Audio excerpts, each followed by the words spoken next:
Radhe Radhe. Good morning everyone. সবাই কেমন আছো? আশা করি খুব ভালো আছো, আর আমিও ভালো আছি। তো চলো তোমাদের কিছু এক্সারসাইজ দেখাবো আমি। সেটা হচ্ছে ফিঙ্গার পেন এক্সারসাইজ, হাতের যে গিটে গিটে ব্যথা। তো নমস্কার সবাইকে, আমার তরফ থেকে শারদীয়ার শুভেচ্ছা জানাই। তো আমি নিয়েছি চিয়া সিড। আমি যেটা এখন খাবো সেটি হলো চিয়া সিডের জল। এই চিয়া সিডের জল ভীষণ উপকারী, যেটি আমি গত রাত্রে ভিজিয়ে রেখেছিলাম। সকালবেলা উঠে ফ্রেশ হয়ে তারপরে আমি এই চিয়া সিডের জল প্রতিদিন খাই নিয়মিত। এটি খেয়ে আমি উপকার পেয়েছি। তো তো আশা করি যারা খাও তারা উপকার পেয়েছো। আমি এটা অনলাইন থেকে অর্ডার করে নিয়ে এসেছিলাম। চলো সেই প্যাকেটটা দেখাচ্ছি তোমাদের। এই হলো চিয়া সিড। এটি আমি অনলাইন থেকে অর্ডার করে নিয়ে এসেছিলাম। তো এটা আমি এই চিয়া সিডের জলটা আমি আস্তে আস্তে চামচ দিয়ে গুলিয়ে আস্তে আস্তে খাবো। একবারে আমি জলটি খাবো না, থেমে থেমে থেমে থেমে খাবো, একটু সময় নিয়ে খাবো। একবারে জলটি আমি খাবো না।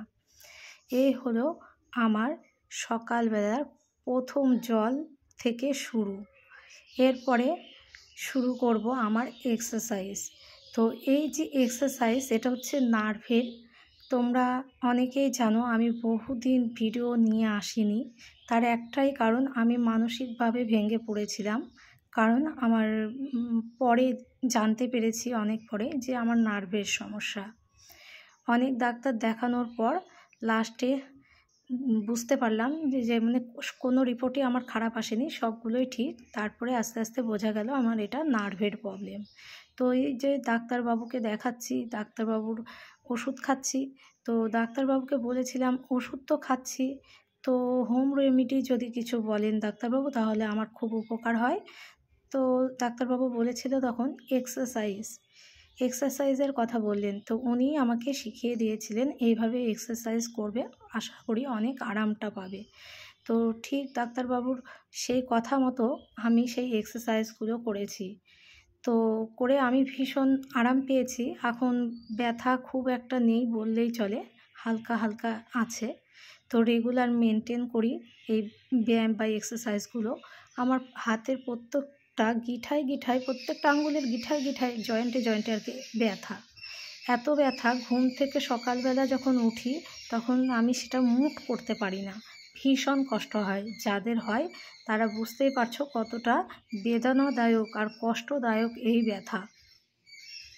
তো চলো আর বেশি দেরি না করে আমি শুরু করে দিই ব্যায়ামটা। তো এই যে গিঠে ব্যথা, এই ব্যথাগুলোকে মানে মানে এমনকি শক্তি পাওয়া যায় না। মানে কাপড় কাচতে চিপবো যখন কাপড়টা, তখন সেই সময় শক্তি পাওয়া যায় না। মানে কাপড়টা ভালো করে চিপতেও পারি না, রান্না করা যায় না। মানে বিভিন্ন রকম সমস্যা হয়ে থাকে। আর হাউসওয়াইফের তো এগুলোই কাজ, আর এগুলো কাজে যে অসুবিধা হয়ে পড়ে। তো এটা আমার নিজস্ব কোনো ব্যায়াম না, এটা আমার ডাক্তারের সাজেশানে এই এক্সারসাইজ। তো এই এক্সারসাইজ করে আমি উপকার পেয়েছি বলেই তোমাদেরকে আমি এক্সারসাইজটি শেয়ার করছি। যদি ভালো লাগে ভিডিওটি তাহলে একটু লাইক কমেন্ট শেয়ার করে পাশে থাকবে। এবং এই ভিডিওটি মানে এত এই যে মানে এই ব্যথার এই এক্সারসাইজটা মানে কি বলে বোঝাতে পারবো না, ভীষণ কার্যকারী একটা ব্যায়াম।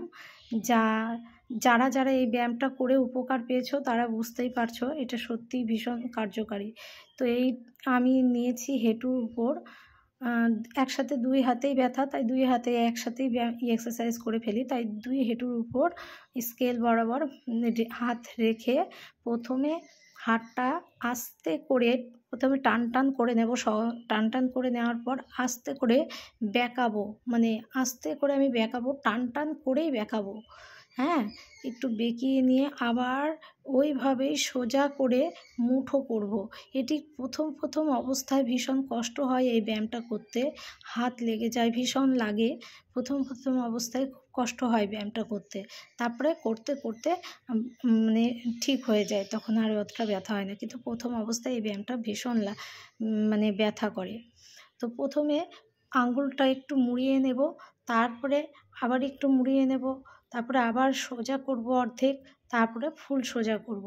এইভাবে আমরা এক্সারসাইজটি করব। তারপরে থাকছে বুড়ো আঙুল। বুড়ো আঙুলটাকে ভিতরে রেখে আর যে 4টা আঙুল আছে সেই 4টা আঙুল দিয়ে চাপ দিয়ে শক্ত করে ধরবো, ধরে ছেড়ে দেব। আবার ঠিক এইভাবে আঙুলটা মুড়িয়ে নেব, তারপরে আবার মুড়িয়ে নেব, তারপরে অর্ধেক ছেড়ে দেব, তারপর ফুল ছেড়ে দেব। এইভাবে মিনিমাম 20 বার করে করব। দিনে 2 থেকে 3 বার এই ব্যায়ামটা করলে ভীষণ উপকার পাওয়া যায়। তো আমি হাউসওয়াইফ, সকালে করতে পারি না, সব দিন সময় পাই না, কারণ ছেলে স্কুলে যায়, তার টিফিন খাওয়ার রেডি করতে হয়, সেই কারণে আমি সকালে পারি না। যখনই সময় পাই তখনই করি। তো আশা করি তোমরাও এরকম যারা আছো, যখনই করবে যখনই ইচ্ছে মতো করলেই হলো এই এক্সারসাইজটি। তো করে ভীষণ আরাম পাবে। আমার মতন যারা অল্প বয়সে এই ব্যথায় কষ্ট পাচ্ছ, যেরকম আমি ভেঙে পড়েছিলাম, আমার মতো হয়তো এরকম প্রচুর আছো যারা ভেঙে পড়েছো ব্যথায় কষ্ট পেয়ে।